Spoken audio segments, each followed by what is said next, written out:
The next special speaker, Neil Trevitt, he's president of the Khronos Group, which is arguably one of the largest open standards organizations in the world, especially pertaining to computing. He's also vice president of the developer ecosystem for NVIDIA. Please, let's give him a warm round of applause. Thank you, Neil. It's a pleasure to be here. And I'm going to spend 20 minutes going through some of the standards that Khronos is creating as it relates to the client-to-cloud revolution that Tifka is working on. So hopefully this will be interesting for you guys. If you haven't come across Khronos before, we're one of many standards organizations, and we're not the largest. It may be the coolest, but not the largest.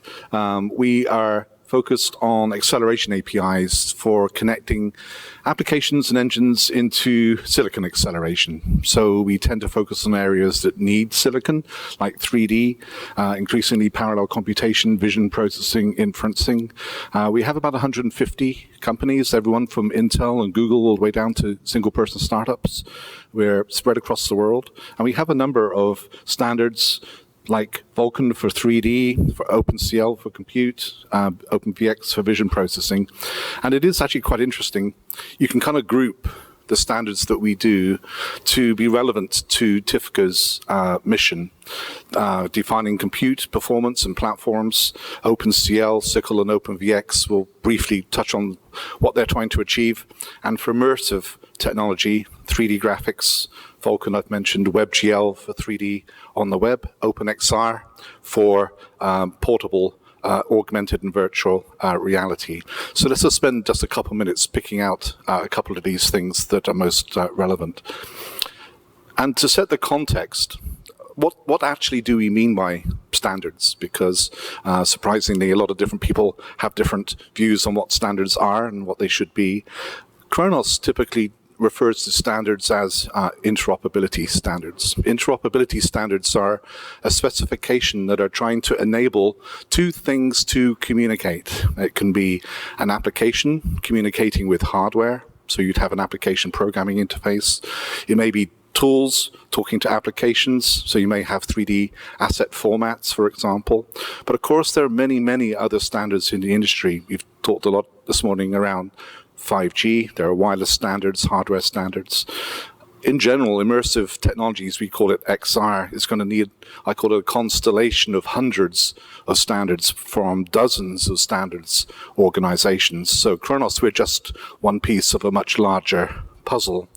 But I think whatever organization is creating standards, there are some common rules that are necessary for creating successful standards, open standards.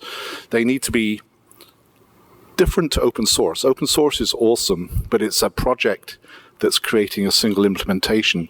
A true open standard, in the way we use the term, is a tightly specified specification that enables multiple implementations and conformance tests to ensure that those implementations are compatible or consistent. You certainly may use open source for tools and sample implementations, but it's not really absolutely necessary. But an open standard should not be under the control of any one company. It should be controllable and evolvable by the whole industry. It should be ideally royalty-free for any company to use. And if used correctly as a tool in the ecosystem, standards can be a wonderful thing. They grow markets because you reduce customer confusion and you increase capability of products. They reduce costs for every company because you don't have to build everything yourself. You can rely on shared development. They accelerate time to market, because you have a clearly defined target to ship to, and things just work. And most importantly, and from the discussion earlier, a well-designed standard certainly does not stifle innovation. You're only defining how things communicate. Companies are totally free and encouraged to still compete on the quality, the performance, the power of their implementations. You're just competing on the right things rather than competing on the wrong things. So, what are some of the standards that we're doing? 3D is probably what Khronos is best known for. We developed OpenGL ES, OpenGL, WebGL. Vulkan is the new generation 3D API. that gives a much more direct access to the GPU. We like to say Vulkan is a GPU API rather than the old style graphics APIs. You can use the GPU for whatever you wish. It's not the only new generation 3D API. There are two others, DirectX 12 from Microsoft and Metal from Apple. Both are excellent APIs. But the key differentiator between those three is Vulkan is the only open standard that's not defined by a single company and locked to a particular platform. Vulkan is available pretty well everywhere. It's not available natively on Apple platforms, but we have porting tools layers that enable you to take your Vulkan application even onto Apple platforms over Metal.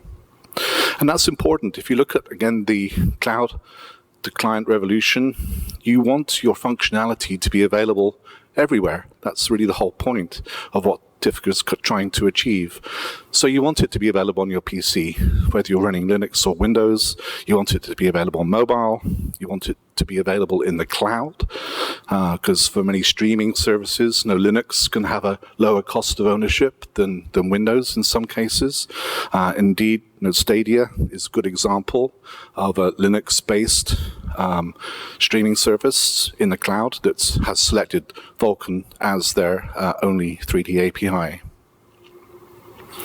A close cousin API to Vulkan is OpenXR.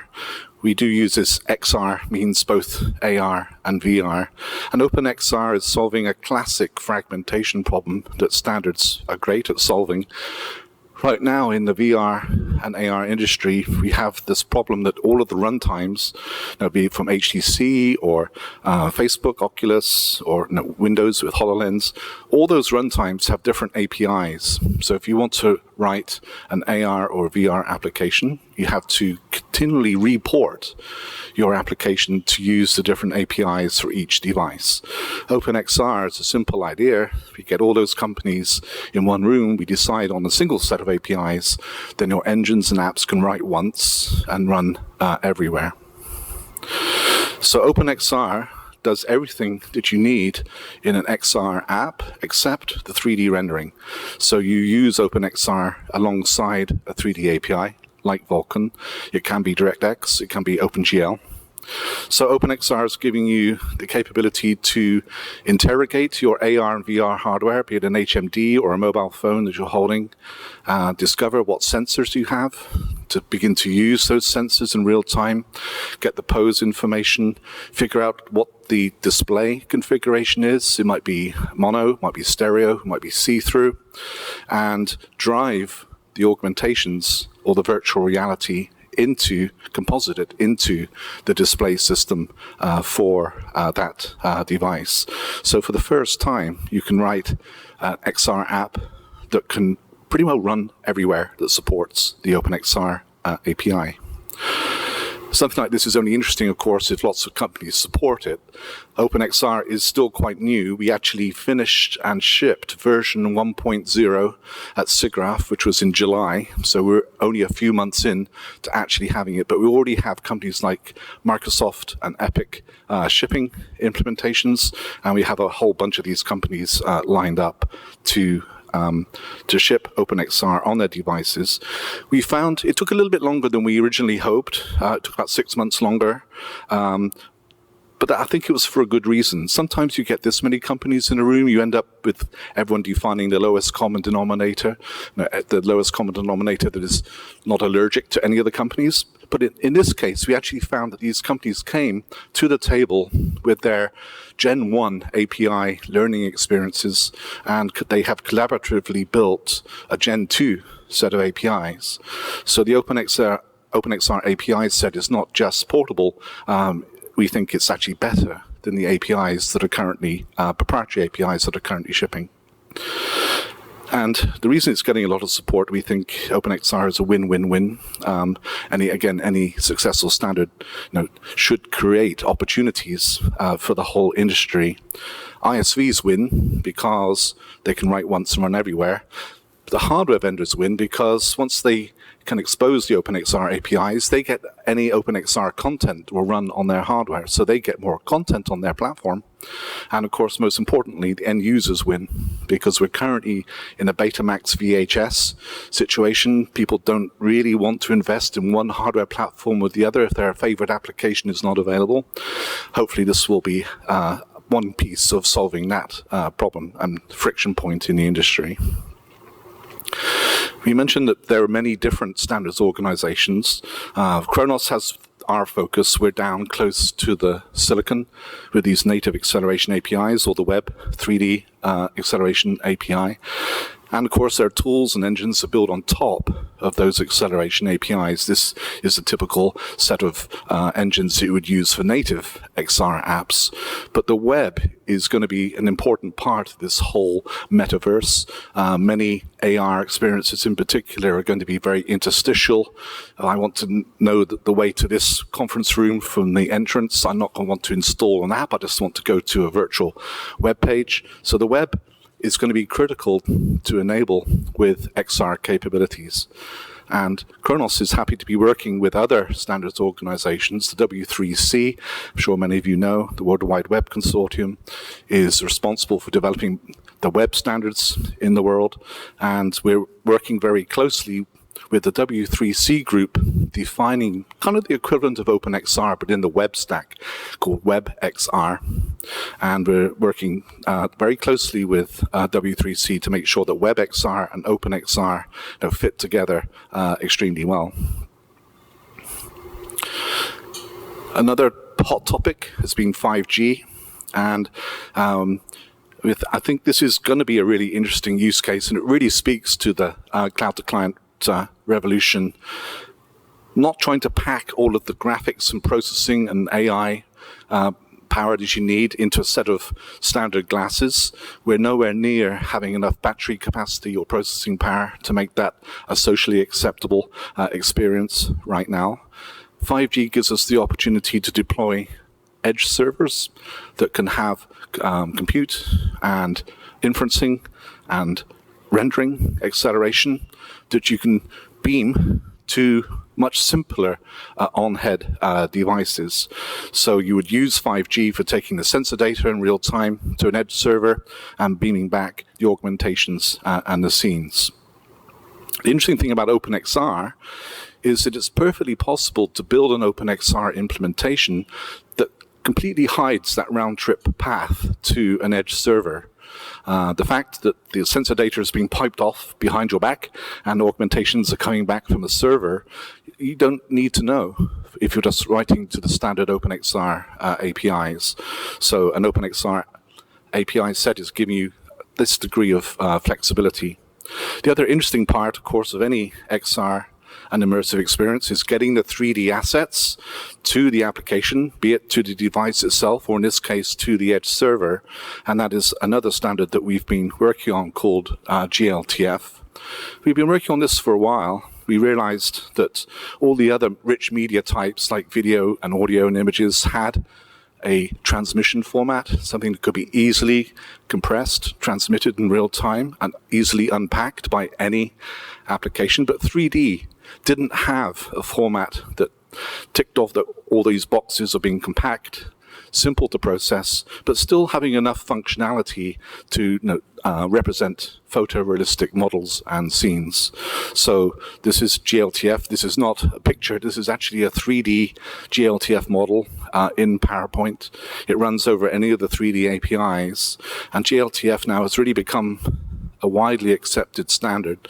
A lot of tools to generate GLTF, a lot of engines and applications are using GLTF, and we're busy working to constantly grow the capability of GLTF, but not too fast, because we still want it to be simple to process by any application that wants to use it.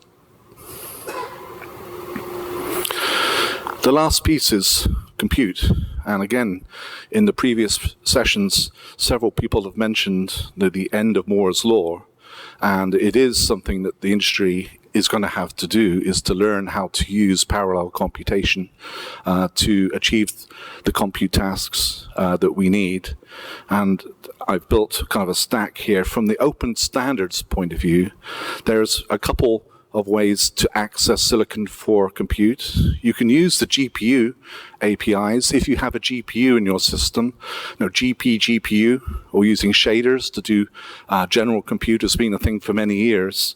And Vulkan, for example, is very capable. It has compute queues as well as rendering queues. But Vulkan and the other GPU APIs are by design kind of good at driving a GPU, but not so good at driving more heterogeneous compute resources. And there's really only one standard out there that has been designed for heterogeneous compute, and that's OpenCL. OpenCL lets you write small kernel programs, compile them, and run them on any compute resources that you have in the system. GPUs, multiple CPUs, DSPs, FPGAs, even custom hardware, and then gather back the results. We're finding a resurgence of interest in OpenCL, particularly in the embedded and mobile space, that are increasingly using heterogeneous compute to get the performance levels that they need. There are layers, higher level programming abstractions built on top of these lower level APIs. SYCL is particularly interesting. It's a close competitor to CUDA from NVIDIA. It's single source C++ programming that will emit OpenCL, or soon Vulkan code to execute, and OpenVX, which is a higher level graph abstraction for you to express neural net inferencing and vision processing. And again, it will typically call down into a lower level API like OpenCL. So a lot of effort and interest in these kinds of compute APIs. So I think that was about my time. So hopefully this kind of shows how the standards that we're putting together put a lot of the aspects of immersive and cloud computing together, make them hopefully accessible to developers. And I mentioned at the end that Khronos, as always, is open to any company to join. If this is particularly interesting to your company, feel free to join in and help us build the next generation. Thank you.